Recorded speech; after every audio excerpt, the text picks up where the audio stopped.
Look down at your ankles right now. If you are wearing socks, pull them down for just a second. Look at the line they leave behind. Is there a red mark, an indentation, a groove pressed into your skin where the elastic was sitting? Now press your finger into the skin just above your ankle bone. Press it gently and hold it for 5 seconds. When you lift your finger, does the dent stay there for a moment before it slowly fills back in? If the answer to either of those questions is yes, you have swelling in your ankles. And there is a very good chance you have been told the wrong thing about why it is happening. That mark from your sock elastic is not just a minor annoyance. That little dent your finger left behind is your body sending you a message. And the message is not what most doctors, most health websites, and most well-meaning family members have been telling you. Before we get started, please tell us in the comments your name and the city you are watching from. We would love to know where our community is tuning in from today. What you have probably been told is this: your ankles are swollen because of your heart,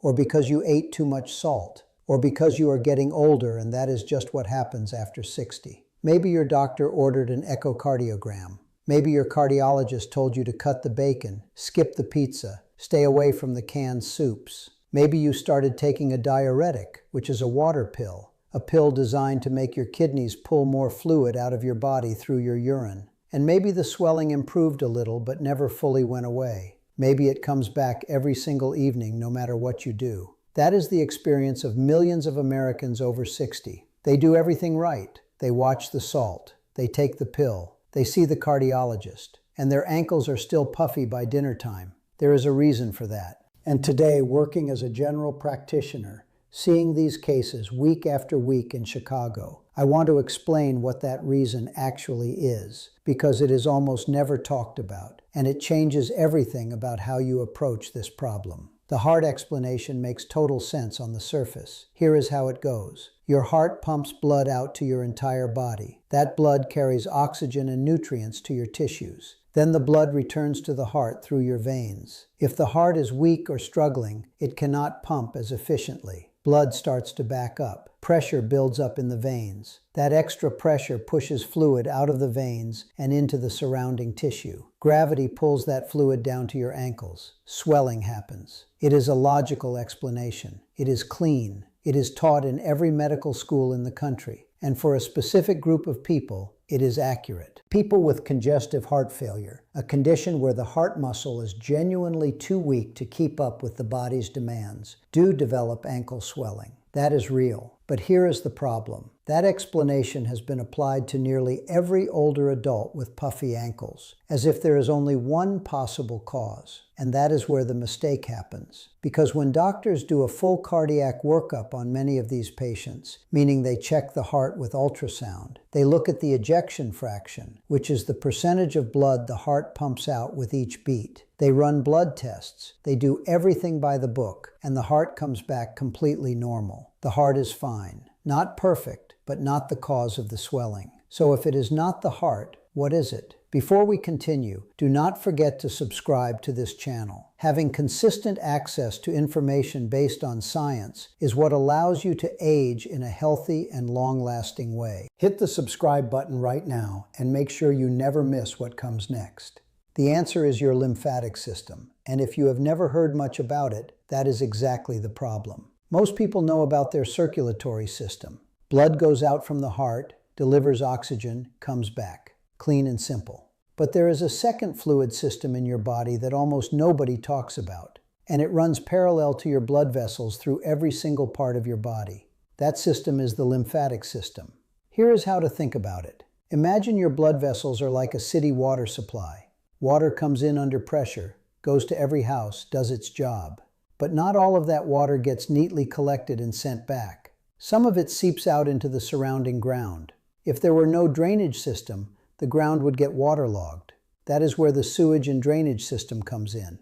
In your body, that drainage system is the lymphatic system. Every day, a small amount of fluid leaks out of your blood vessels into the spaces between your cells. That fluid carries waste products, proteins that are too large to go back directly into the veins, bits of cellular debris, bacteria, and other materials that need to be cleared away. The lymphatic system collects all of that excess fluid, filters it, cleans it, and eventually returns it to the bloodstream. Now here is what makes the lymphatic system completely different from your blood vessels. Your heart pumps blood. It generates pressure. That pressure moves the blood through the system automatically, even when you are sitting still, even when you are sleeping. Your lymphatic system has no pump. None. Zero. It depends entirely on movement to work. Every time your muscles contract, every time you take a deep breath, every time you walk or shift your weight or move your legs, the surrounding muscle tissue squeezes the lymph vessels and pushes the fluid forward. When you stop moving, the lymphatic system slows down. And as you get older, several things happen all at once that make this problem dramatically worse. First, the valves inside the lymph vessels, which are tiny one-way doors that keep fluid moving in the right direction, start to weaken with age. Think of them like the flap inside a bicycle pump that only lets air go one way. When those flaps get loose and floppy, fluid starts sliding backward instead of moving forward. Progress slows down. Second, older adults move less. This is not laziness, it is biology. Muscle mass decreases after the age of 60 at a rate of about 1 to 2% per year if nothing is done to stop it. Less muscle means fewer and weaker contractions, squeezing the lymph vessels throughout the day. Sitting in a recliner for 4 hours watching television, which is completely normal and human, means 4 hours of almost no lymphatic pumping in your legs at all. Third, many common medications taken by adults over 60, including calcium channel blockers for blood pressure, certain diabetes medications, and some anti-inflammatory drugs, have swelling as a known side effect. They cause the blood vessels to relax and leak more fluid into the tissue, which then overwhelms even a healthy lymphatic system. If your lymphatic system is already sluggish, the combination becomes visible on your ankles by late afternoon every day. Fourth, spending a lot of time in the heat, which is very common during American summers, causes the blood vessels to dilate and leak even more fluid. Arizona, Florida, Texas, Georgia summers, they all make this worse. This is why diuretics, those water pills, only partially help. They pull general fluid out of your body through your kidneys. But the fluid that is stuck in the tissue spaces of your lower legs, trapped because the lymphatic system is not draining it fast enough, that fluid does not fully respond to a diuretic. You can take the pill every day and still have puffy ankles every evening, because the pill is treating the blood volume, not the lymphatic drainage problem. Now let us talk about how to tell the difference between swelling caused by a real heart problem versus swelling caused by sluggish lymphatic drainage. This matters because one of them requires urgent medical attention and the other requires a lifestyle change. Heart-related swelling usually comes with other symptoms. Shortness of breath when you walk upstairs or lie flat in bed. Waking up in the middle of the night gasping for air. Feeling your heart racing or fluttering. Unusual fatigue that does not get better with rest. Swelling that is present in the morning, not just at night. Swelling that gets worse very quickly over days, not gradually over months. Lymphatic swelling has a different pattern. It tends to be worse in the evening and better in the morning after you have been lying down for several hours. It improves when you elevate your legs. It worsens in hot weather. It worsens after long periods of sitting, like a 4-hour car trip or a long flight. It may feel like a heaviness or a tightness, not necessarily painful. The skin may look shiny or feel tight when pressed. Ask yourself these questions right now. Do your ankles look normal when you wake up in the morning but gradually swell through the day? Does the swelling go down significantly after a night of sleep?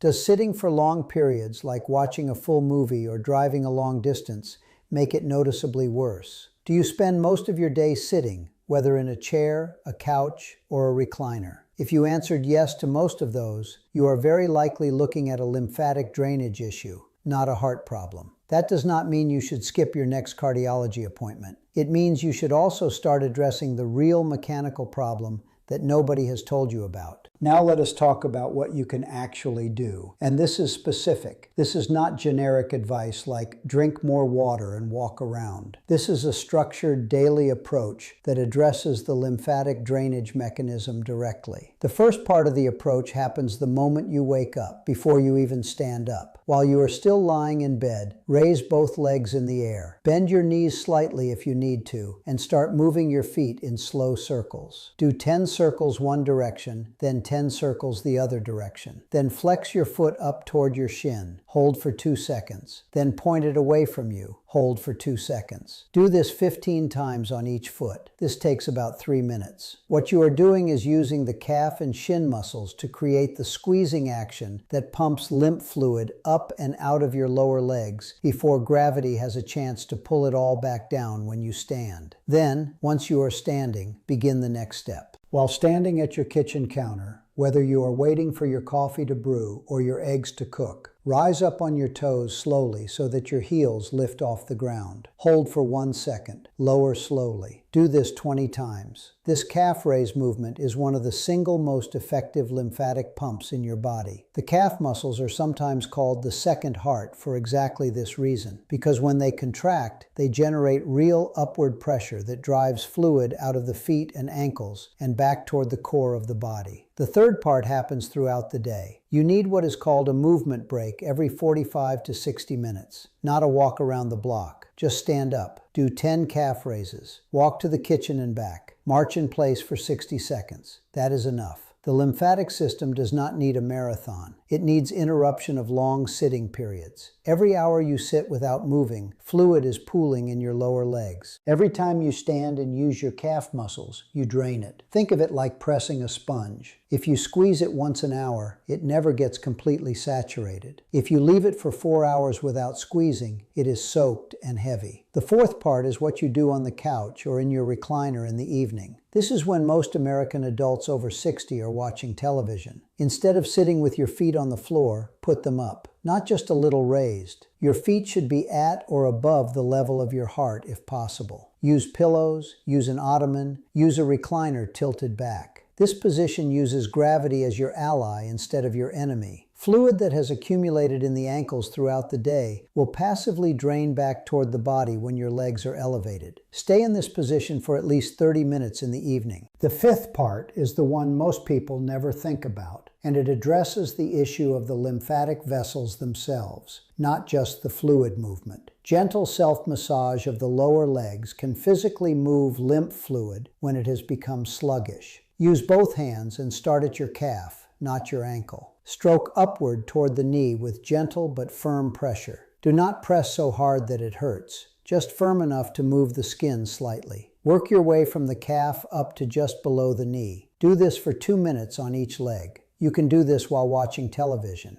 You do not need any special equipment. You do not need to buy anything at CVS or Walmart. Your hands are enough. Now, what should you avoid? Sitting with your feet crossed at the ankles compresses the lymph vessels behind the knee and slows drainage further. Tight socks or stockings that cut into the skin at the calf create a barrier that prevents fluid from moving upward. Prolonged heat, like a very hot bath before bed, dilates blood vessels and temporarily increases fluid leaking into the tissue. Eating a very high sodium meal at dinner, the kind you might get from a fast food drive-thru or a frozen pizza, causes your body to retain water in the bloodstream overnight, which then adds to the fluid load that your lymphatic system has to deal with the next morning. There is one additional element worth mentioning for those who have been struggling with this for a long time. Compression stockings, which you can find at most pharmacies including Walgreens, CVS, and on Amazon, work specifically because they provide graduated external pressure that mimics the mechanical squeeze of healthy muscle tissue on the lymphatic vessels. They are not a magic solution, but they are a scientifically supported tool when used correctly. The compression should be higher at the ankle and gradually decrease toward the knee. If you put them on in the morning before you stand up for the day, they work much better than if you try to put them on after your ankles are already swollen. Once the fluid is there, it is much harder to move. If your swelling has been present for more than 3 months, if it involves only one leg and not both, if the skin has become red or warm to the touch, if you notice open sores or wounds on your feet or ankles that are slow to heal, or if the swelling came on suddenly over a period of days rather than gradually over months, those are the situations where you stop everything and make an appointment with your doctor immediately. One-sided swelling in particular can indicate a blood clot in the deep veins of the leg, which is a medical emergency that requires same-day evaluation. For the vast majority of people watching this who have bilateral swelling, meaning both ankles, that gets worse through the day and better overnight, the approach described here is exactly where to start. A woman in her late 60s, a retired school teacher from outside of Atlanta, spent 2 years being shuffled between her cardiologist and her primary care doctor, neither of whom told her anything other than reduce salt and take her diuretic. Her echocardiogram was normal. Her heart was fine. Once she started the morning routine of calf raises and foot circles, combined with hourly movement breaks and evening leg elevation, her swelling was visibly reduced within 10 days. Not gone completely, but reduced enough that her shoes fit again and her sock elastic stopped leaving marks. That is what happens when you address the actual mechanism, not the assumed one, not the convenient one, the real one. Your body is not simply failing you because you are older. Your lymphatic system is failing to drain efficiently because it has lost the mechanical support it depends on. Movement is the pump. When you restore the pump, the drainage improves. It is that direct, and it is that controllable. The question worth sitting with right now is this: how many hours a day are you sitting without moving your legs? Be honest with yourself, because that number is probably the most important number when it comes to understanding why your ankles look the way they do at the end of the day. And one more question for the comments. Have you ever been told by a doctor that your ankle swelling was related to your heart, even after your cardiac tests came back normal? Write your answer below. You may be surprised how many people in this community have had the exact same experience and never knew what to do about it.